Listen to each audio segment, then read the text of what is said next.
조선 영조시대 실학자였던 박지원과 함께 북학파를 대표하던 사상가 담원 홍대용 선생이 있지요. 그분이 의심에 대해서 이런 말을 했습니다. 무대의자 무대각.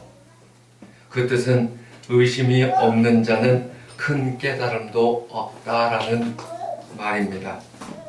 또 이어서 말하기를 의심을 품고 있으면서도 얼버무리고 미봉하는 것보다 자세히 물어 분별하는 것이 나으며 면전에서 아첨하며 마음에 없는 소리를 하는 것보다 자신의 생각을 다 밝힌 후에 서로 합치점을 찾는 게 낫다, 이런 이야기를 했어요.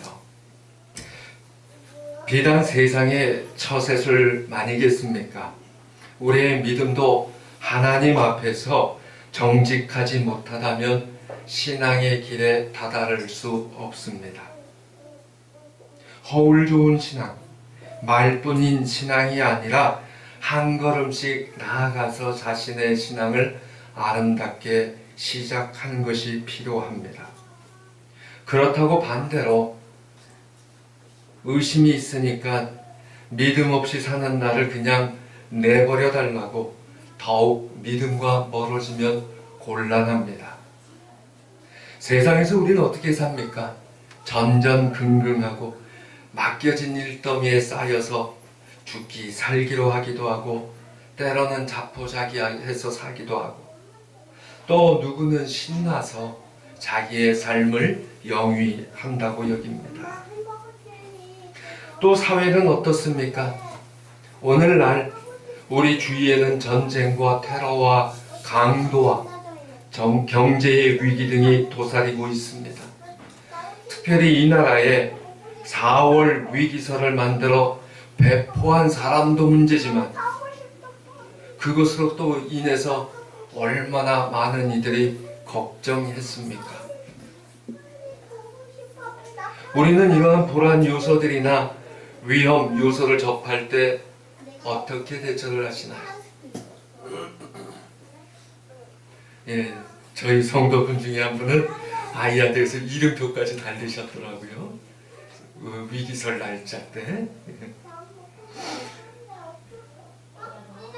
나라의 입장에서는 전쟁과 테러에서 벗어나기 위해서는 사드를 비롯한 첨단 무기를 배치하고 군사력을 보강하고 또 강도와 절도의 위험을 막기 위해선 경찰도 증원하고 CCTV도 추가 설치하고 경제 위기를 벗어나기 위해서는 그 어떤 가시적인 조치와 대책을 마련하려고 하지 않겠습니까?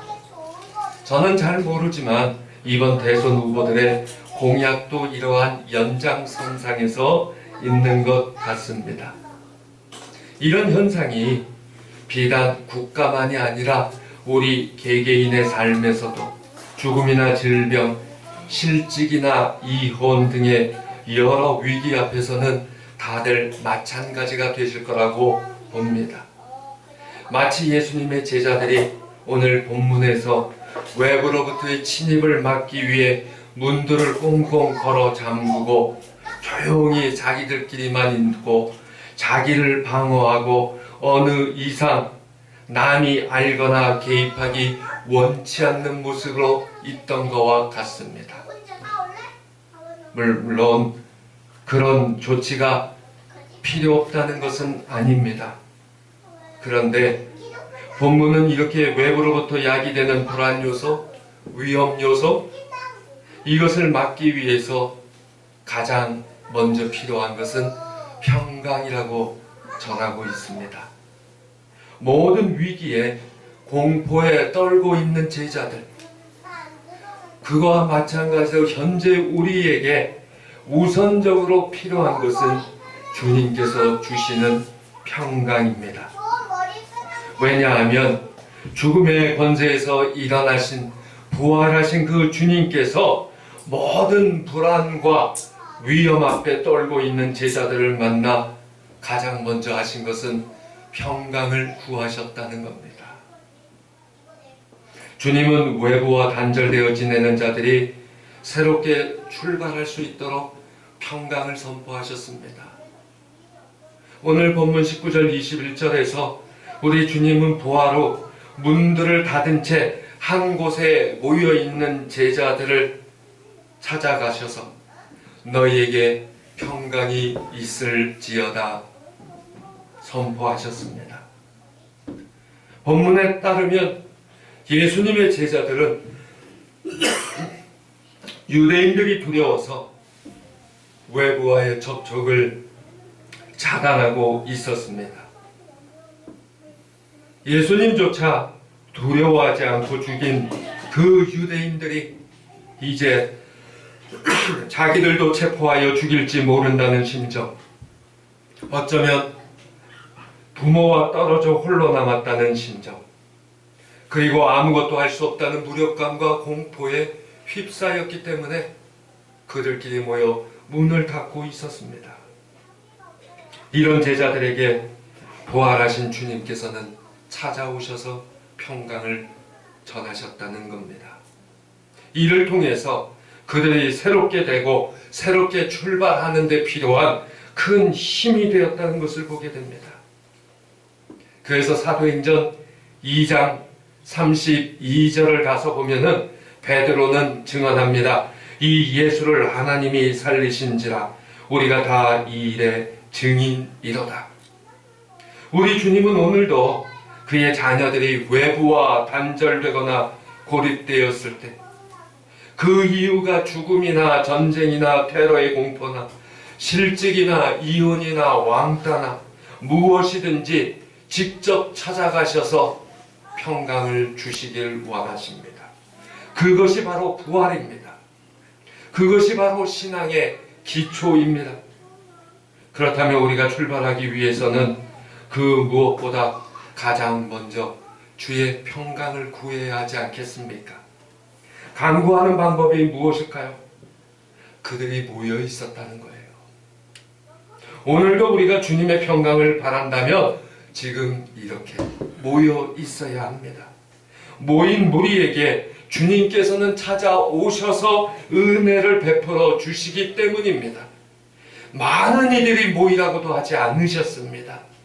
단지 모이라고 하셨어요. 예수님께서 마태복음 18장 20절에서 기도에 대해 말씀하시면서 두세 사람이 내 이름으로 모인 곳에는 나도 그들 중에 있느니라 라고 하신 연유입니다. 모인 곳마다 하나님은 직접 찾아가셔서 우리에게 은혜를 베푸시기 원하시는데 평강을 주시기 원하신다는 겁니다. 주님은 도마 같은 자들도 믿음으로 다시 출발할 수 있도록 평강을 선포하셨습니다. 도마라는 제자가 있었습니다. 디두모, 주모가 아니고요. 디두모라고 하는 이 도마라는 제자, 부활한 예수님께서 처음 제자들을 만나셨을 때 마침 그 자리에 없었습니다. 무슨 이유 때문인지는 성경에서 언급되지 않지만 아마도 다른 제자들보다 더 두려워 숨어 있다가 그들의 모임에 조심스럽게 나타나지 않았을까? 저는 그런 상상을 해봅니다. 또는 무슨 급한 일이 있어서 딴 데 갔다 오지 않았을까? 그렇게도 여길 수도 있을 것 같습니다. 분명한 건 그는 예수님께서 모여있는 제자들에게 가셨을 때 그는 모인 무리에 있지 않았기 때문에 예수님을 보지 못했습니다. 그래서 그는 자신이 직접 부활한 예수님, 십자가에 못 박히셨던 예수님, 그 못 박혔던 흔적이 그대로 계신 예수님 확인하지 않고는 믿지 못하겠노라 라고 합니다. 도마는 예수님의 부활을 궁금증과 의심의 눈초리로 바라보았습니다. 그런데 예수님께서는 이렇게 의심 많은 도마에게 직접 찾아가시는데 책망은 하지 않으셨다는 겁니다. 주님은 오히려 그에게도 평강을 선포하셨습니다. 아니 26절을 보니까 예수님께서는 8일 전 제자들을 처음 만났을 때도 평강을 선포하셨고, 그때 없었던 도마를 향해서도 지금 다시금 평강을 선포하십니다. 예수님을 믿는다 하지만 의심은 종종 신앙의 방해물이나 장애물로 여겨집니다. 예를 들면 신앙에서 의심이 있어서는 안 된다라고 많은 분들이 이야기하십니다. 맞습니다. 신앙의 의심은 원천적으로 신앙을 위해서는 봉쇄되어야 맞습니다. 그런데 과연 그럴까요? 본문은 의심이나 궁금증에 대해서 권장하지는 않습니다. 그러나 배척하지도 않습니다. 오히려 주님에 대한 건강한 의심은 책망당하지 않습니다. 믿지 못하겠는 걸 어쩌란 말입니까? 나온 지 얼마 안 되고 아직 믿음이 연약해서 나는 잘 믿지 못하겠는데 그것을 윽박지를 수는 없다는 겁니다. 본문은 그리스도인들에게 주님에 대해서 다 아는 자 또는 그냥 굳게 입술을 닫고 있을 것을 요구하지 않습니다. 대신 주님에 대한 궁금증 드러내기도 하고 심지어 의심도 품을 때에도 주님은 그를 받아들이기 원하신다는 사실입니다. 왜냐하면 이러한 모습들은 신앙의 방해가 되기보다는 마음의 문을 열어서 주님을 영접할 수 있는 기회가 될 수 있기 때문입니다. 그래서 요한계시록 3장 20절은 말씀합니다. 볼지어다 내가 문 밖에 서서 두드리노니 누구든지 내 음성을 듣고 문을 열면 내가 그에게로 들어가 그와 더불어 먹고 그는 나와 더불어 마시리라. 이러한 도마의 솔직한 고백은 부정적 성향과 그에 따른 결과로 이어진 것이 아니라 주님 안에서 반대로 신앙의 길로 인도받았다는 것을 기억해야 됩니다. 예수님께서 공생애 때 마가복음 9장에 가서 보면 믿음 없는 제자들을 꾸짖으십니다. 그래서 마가복음 9장 23절 예수께서 이르시되 할 수 있거든이 무슨 말이냐? 믿는 자에게는 능히 하지 못할 일이 없느니라 하시니 라고 하셨습니다. 두려움과 공포에 제대로 일이 되지 않는 것, 믿음과 반대요. 평강과 반대라는 것을 선언하신 겁니다. 그럼에도 불구하고 제자들은 32절 보니까 모르지만 묻지도 않고 그냥 그대로 있는 모습이 보입니다. 그때 그러한 제자들의 모습 보고 두려워서 감히 입을 열지 못하는 제자들을 보고 우리 주님은 얼마나 가슴이 아프셨을까요?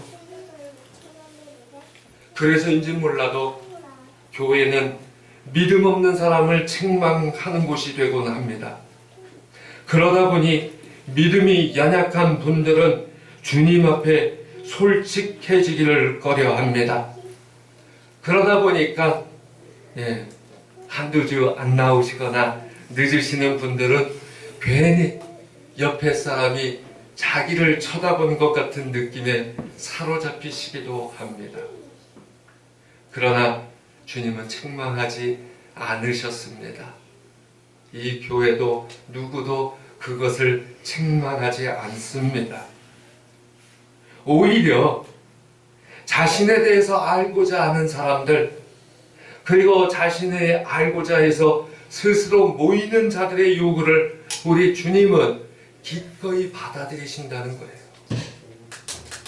믿지 않으려고 기를 쓰는 자가 되는 것이 아니라 정직하게 만나는 자가 되어야 한다는 겁니다.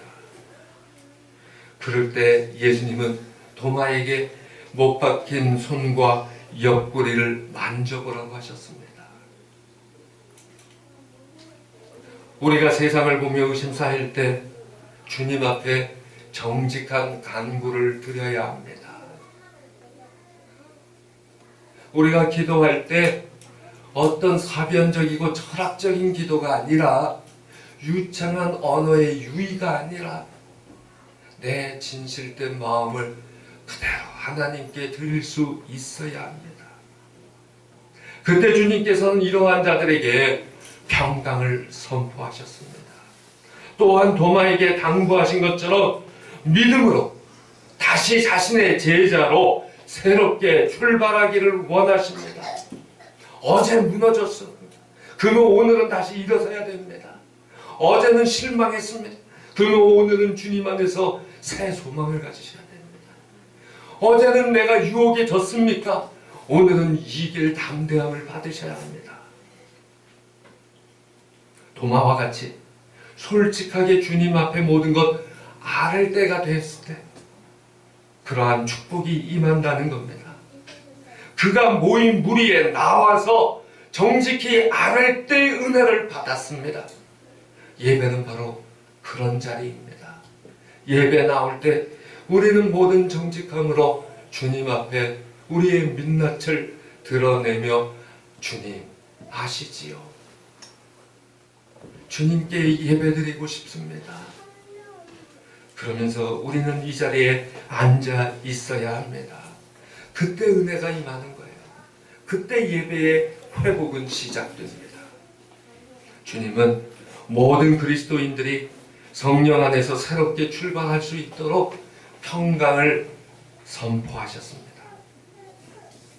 주님, 부활한 주님께서 전하신 그 평강은 제자들에게 두려움을 극복하고 예수님의 제자로서 새 출발할 수 있는 힘이 되었습니다. 근데 이 새 출발을 지속하기 위해서는 믿음과 함께 성령의 인도하심이 무엇보다 요구됩니다. 신앙 안에서 새로운 출발을 원하신다면 성령과 믿음의 기초 위에 집을 지어야 반석 위에 지은 집이 됩니다. 왜냐하면 22절 보면 주님께서 부활하신 후 처음 제자들을 만나셨을 때 평강을 전하신 후에 이어서 성령을 받으라 라고 선포하셨습니다. 특히 요한복음에서는 성령은 두려움에 빠진 제자들에게 평안과 위로를 주시고 믿음을 더욱더 강하게 해주시는 분으로 묘사됩니다. 14장에 가면 예수님께서 승천하신 후 약속하신 보혜사를 보내시겠다라고 하셨습니다. 내가 아버지께로 돌아가야 되고 그렇게 되면 보혜사가 너희에게 온다라고 하셨습니다. 지금 내 안에 성령님이 함께 계십니까? 그렇다면 우리 주님께서 부활하시고 승천하신 것을 증거하고 있는 겁니다. 내가 지금 성령과 함께 있다면 우리 주님은 하나님 우편에 계시다는 증거가 된다는 거예요. 성령이 없으면 부활도 승천도 믿을 수 없습니다. 부활의 문제는 이지적인 문제가 아니라 내 영혼과 내 영적인 문제예요. 그것은 이해하는 것이 아니라 영적으로 받아들이느냐라고 하는 문제예요. 사람들이 증거를 요구해서 진짜인지 가짜인지도 모르는 토레스의 수위 같은 거에 정신을 빼앗기지 마세요. 부활은 성령 받은 자만이 믿습니다. 이해하려고 하는 자는 이해 못해요. 그래서 요한복음 14장 27절에서는 그래야 예수님께서 아버지로부터 파송받아 이 세상에 평안을 주신 것처럼 제자들 역시 성령의 도움으로 세상에 평안을 끼칠 수 있다고 합니다. 요한복음 14장 27절 우리 함께 봉독합니다. 시작.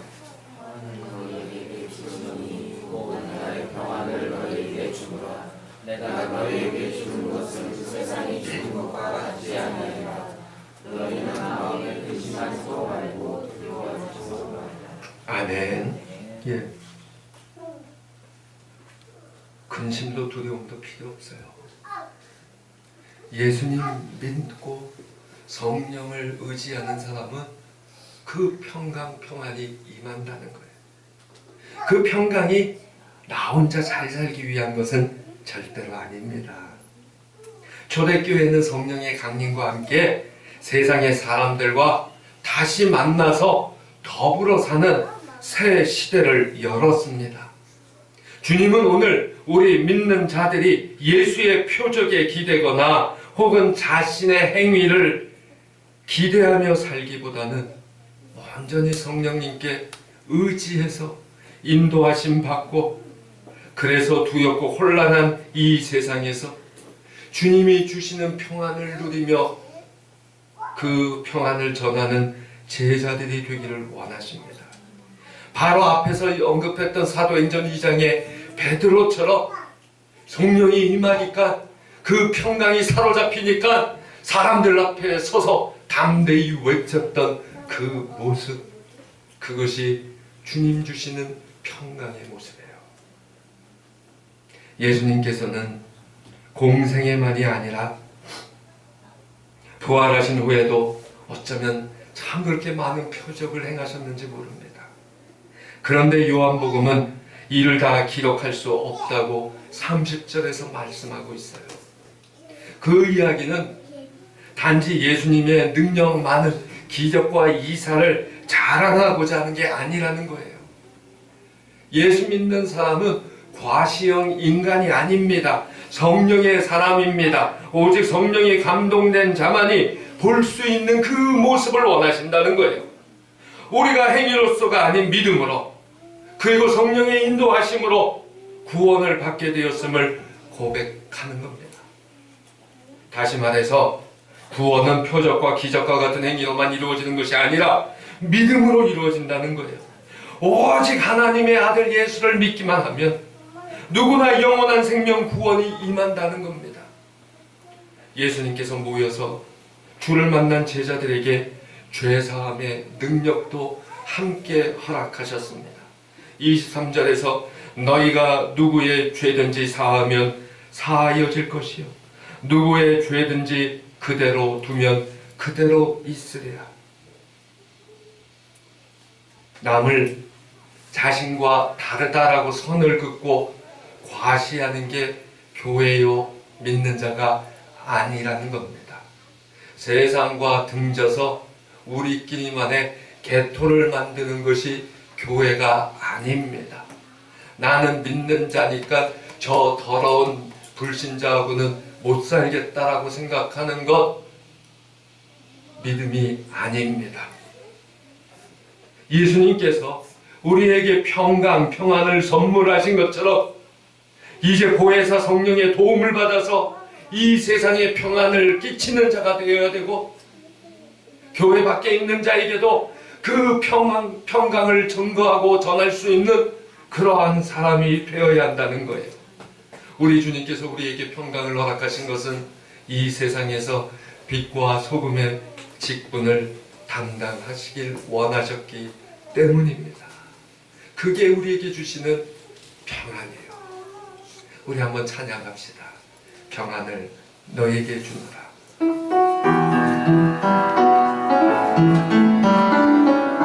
평안을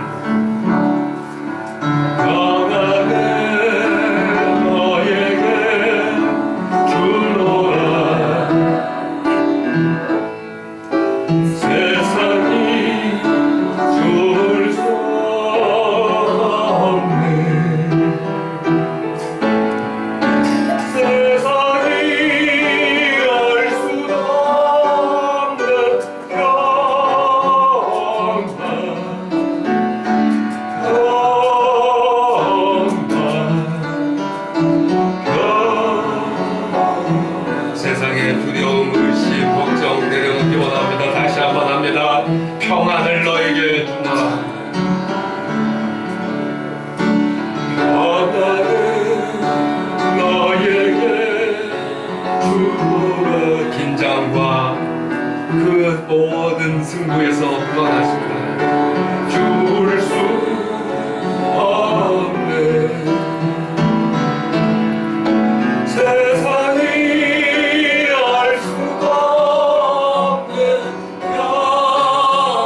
감당할 수 없는 세상이 알 수도 없는